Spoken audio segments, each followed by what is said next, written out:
এই ঘটনাটা আমি প্রথম দেখি ভারতের মধ্যপ্রদেশের উজ্জয়ন শহরে, যেখানে মহাকাল মন্দির আছে। এবং এই ঘটনাটা ঘটেছিল সূর্যাস্তের ঠিক আগেই বা সূর্যাস্তের সময়।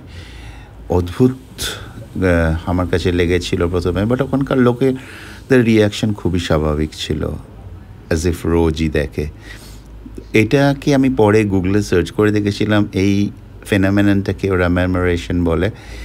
এবং এটা ওদের পাখিদের বা যে কোনো মাছেদের এটা একটা ডিফেন্স মেকানিজম, যাতে কোনো প্রেডেটর ওদের ওপর আলাদা করে অ্যাটাক না করতে পারে।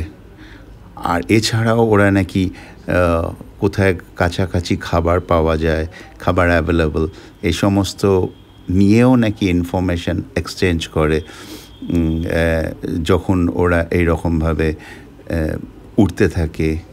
আর এটা অলমোস্ট ওখানকার লোকেদের কথায় এটা অলমোস্ট রোজকার ব্যাপার, as if very very natural. But খুব অদ্ভুত লেগেছিল, খুব সুন্দর লেগেছিল। এবং এদের প্রত্যেকবার একটা আলাদা আলাদা শেপ তৈরি করা geometrically is really good. I enjoyed a lot.